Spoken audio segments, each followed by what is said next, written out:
Everyone, can you see my screen? Can I get a thumbs up if you can see my screen? Or a yes?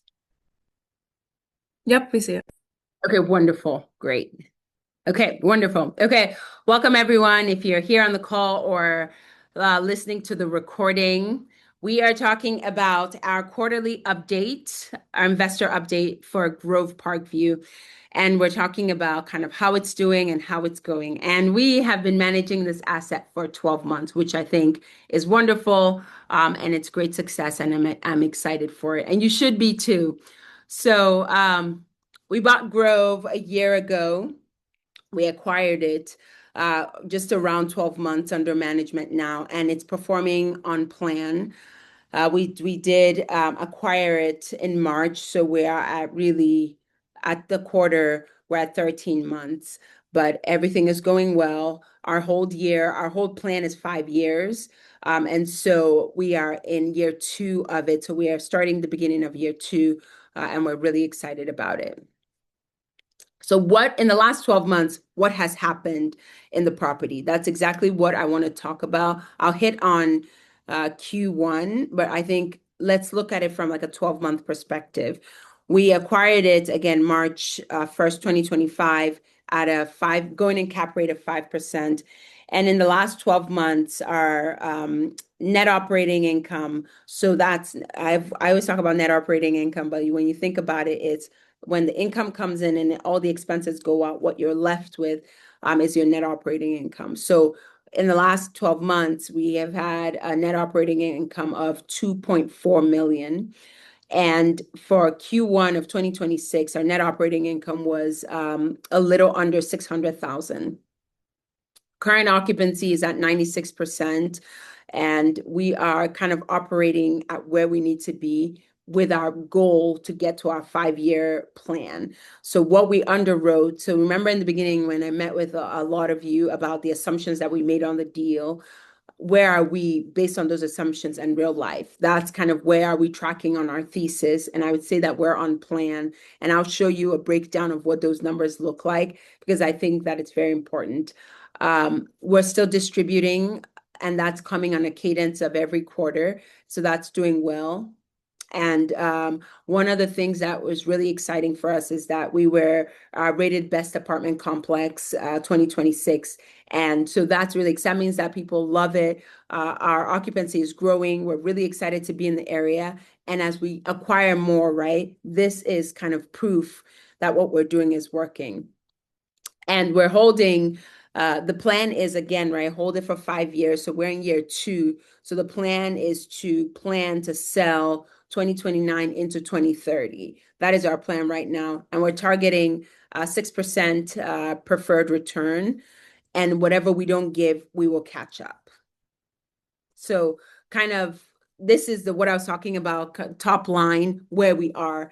So total income, when we looked at Q1, so now we're talking about, before we're talking about 12 months, now I'm just looking at Q1, which is what we're talking about today. So Q1 total income was about 1.2 million. Oh, actually, what we underwrote. So we said, based on our financials, we said in Q1 we would kind of make a total of 1.2 million, and we fell short of that. The actual income that came in Q1 was about 1.1 million. So that was a difference about 10%.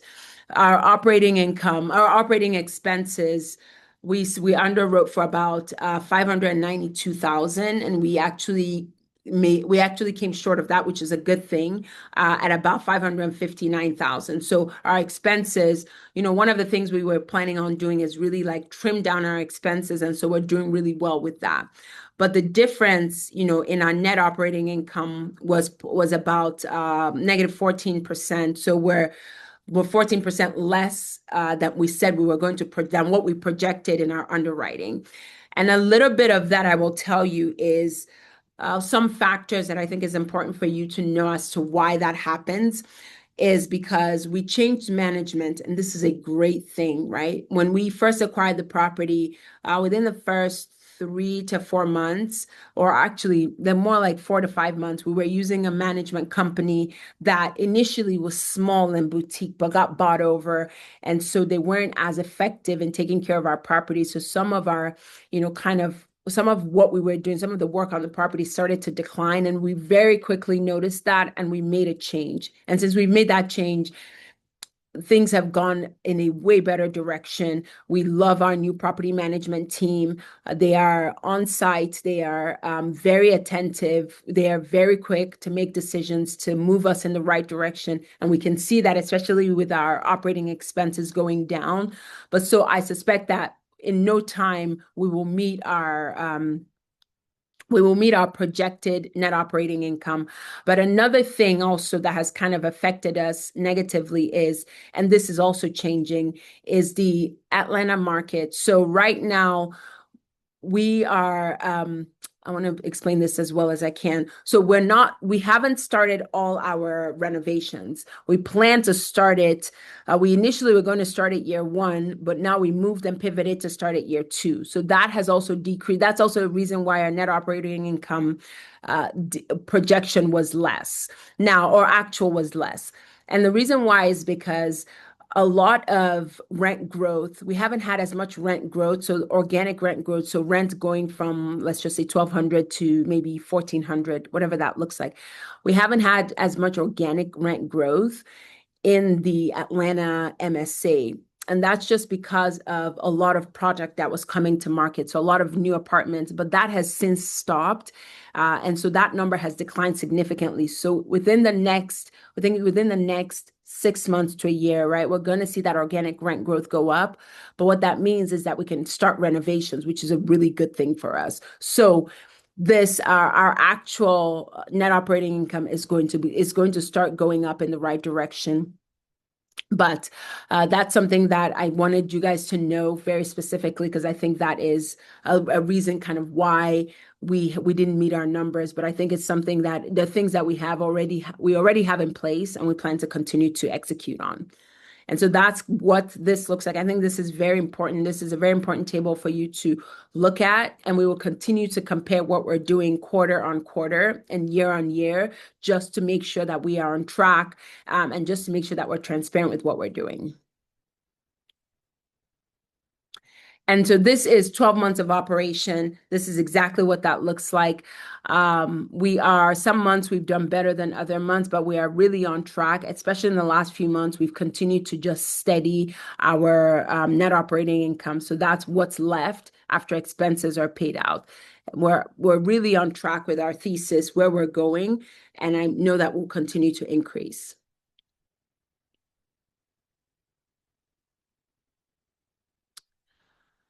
And so this is just kind of a little bit more about what I talked about. Our goal, our big plan is to make sure that our operating expenses stay around where they are. So right now for a property, a 1987 property or 1989 property, we should be around 50%. So we're right there and a little less, which is good. So that means we're managing the property with really good margins.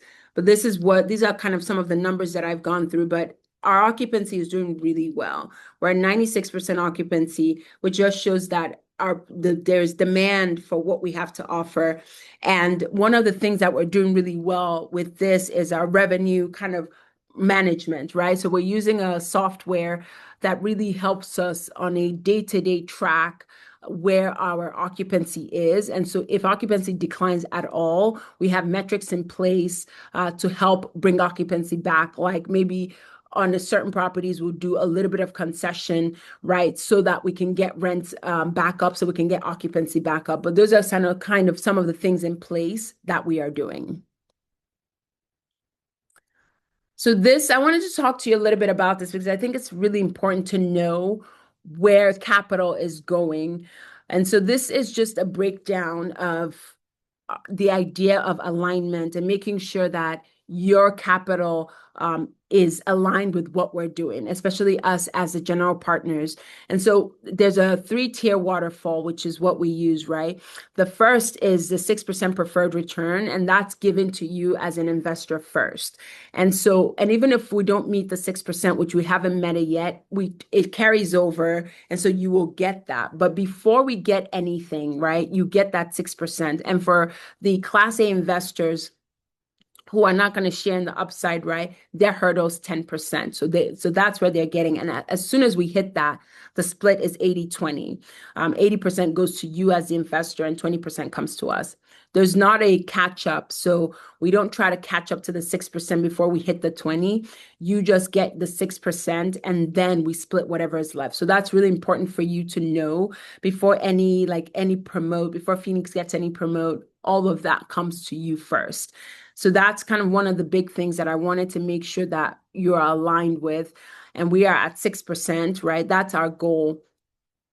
As we start ramping up renovations, right? That's one of the reasons why that pref has been less, but we plan to catch up, and we'll catch up with you before we get anything. And that's really important.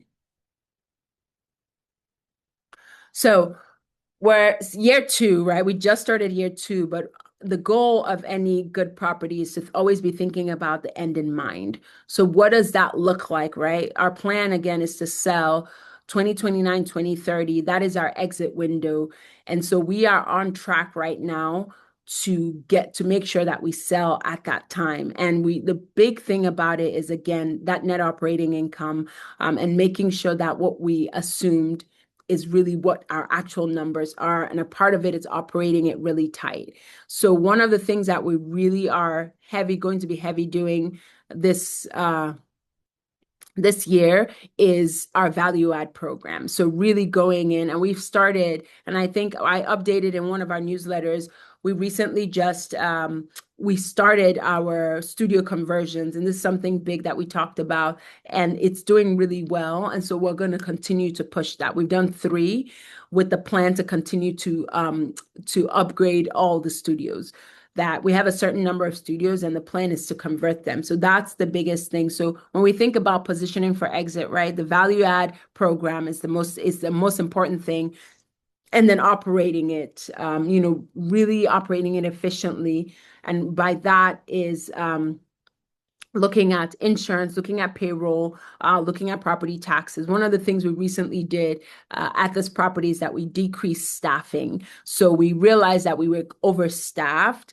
And with now acquiring multiple properties in the same area, we were able to take a staff member from one property and assign to another property that needed the help. And so here, right, part of expenses, again, we decreased expenses here by decreasing one staff member that we were already we were too full here. And so just moved to another property. And that's another way that we're always thinking about ways to operate the property more efficiently. But operations, value add programs, our renovation plan, and then plan to exit. That's what we're thinking about as we think about the property and positioning ourselves for exit. So some of the things that kind of risks that I wanted to talk about, I wanted to highlight so that you are kind of aware and seeing it. There we go. So some of the things is cap rate expansion at sale, right? We are in year 2 right now. We're not worried about exiting. We have fixed debt for the whole life of our deal. And so, and if we needed to, right, again, we plan to exit, but if we needed to, we can flex that, right? Just based on what the cap rate is doing.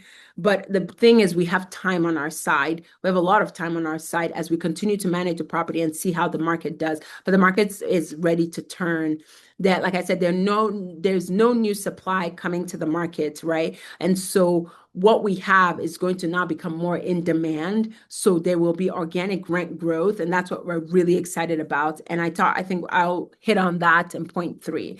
But also the next thing is operating expense pressure. And I kind of alluded to that. We just decreased a staff member for the better, and the property is not struggling at all. They have enough staff on it. So that was actually a plus for our new property and a plus for operating better on this property property. But that's one of the biggest thing, and just really our active asset management. So we're reviewing our properties on a weekly basis. So we have a very strong pulse on what's going on with our expenses. And then in addition to our property management team, who is very, very, very hands-on, where the property is doing well and it's on track. Talking about the softness in the market, right? Again, there's not a ton of new supply that's coming in, and so we expect demand to increase. And so we're looking at really within the next 6 months to a year, really seeing significant rent growth, which is really going to help us out. Talk to you about the value add execution plan. So we're rolling it out. We had to hold a little bit. We wanted to start aggressive year one, but we noticed that the market was not ready for it, but it is going to be ready for it in the next year. So that's our plan right now, is to focus hard and go and do that. And then kind of future financing. Right now we're good. We have fixed debt. And if things change, right, we will pivot. If we need to refinance, we have the opportunity to do that. But right now we're kind of good for the next 3+ years that we're holding the deal. So we're not under any pressure at all to even think about it. Our goal is to continue to manage it efficiently and grow it that way. So what does kind of Q2 look like for us, right? I think the biggest thing is, from a management standpoint, is really to continue to have a heavy pulse on the property. So to continue to operate it the way that we're doing it. But one of the things is we really going to start pushing our value add program, and by that, again, it's just our renovation plan. We're going to start really pushing that. And then another thing kind of from our ownership perspective is really trying to start getting closer to some of the assumptions that we made when we underwrote the deal. So I think that that's one of the things that, like, being disciplined and thinking about the end in sight, or the end in mind, we need to start getting closer to that number. Again, we have time, but everything that we do is with that mindset in place. So those are some of the things that we're going to be doing. And for the next 90 days, we're just going to monitor the market really closely, see what it's doing, starting to roll out our value add plan, continue distributing to our investors. And so I think everybody should have gotten a distribution within the last 2 or 3 weeks. I got the text message. I sent the text messages. Grace sent the text messages, and we got the responses. So that's our plan, to continue to stay true to that, especially as the property is doing well. So that's what the next 90 days looks like from a property perspective and from a management perspective. And I think that is, maybe we'll talk. This is what we are doing right now. And I don't say this enough, but it's because of you, whether you're on the call, whether you're listening, but we're here and we're growing because of every single one of you. And so one of the things we have one more slide real quickly, but I wanted to make sure that if you're listening to this, if you have the opportunity to come on the property next week, May 16th, I would love to have you for the property tour and investor dinner. Just come, let us celebrate what we've done. And then let's look forward to kind of planning what the future will look like. So this is all thanks to you. We're growing, and we're growing alongside you as well. So again, just like a quick summary, right? This is what 12 months look like, and this is our plan, right? We want to perform, we want to operate the property significantly well, right? And so from an operations standpoint, we want to make sure that we're performing. From a capital standpoint, we want to make sure that we're aligned with you. And so you're getting your preferred return, in addition to your catch up, even before we get anything. And then the big picture is that the end goal is making sure that we are prepping for exit. It's still early, but it's something that we're always thinking about, so that we stay on track and we stay on plan. But that is all I got. I want to say thank you for joining, for listening. If you have any questions, please put it in the chat, and I would love to kind of chat about it, talk about it, and go from there. But I will stop sharing.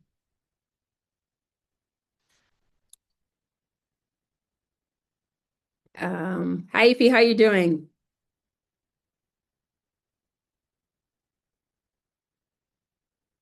You might be at work and you might be muted, and that's okay. Perfect. Great. I figured. Okay. Well, if there are not any questions, feel free, if you're listening to this and you have questions, please feel free to reach out to me, reach out to our team, reach out to Grace. You have our numbers. Please feel free to reach out to us if there are any questions, if there's any way that we can help, if you need any clarity as well, please feel free to reach out. Okay. Everyone have a wonderful evening. Bye.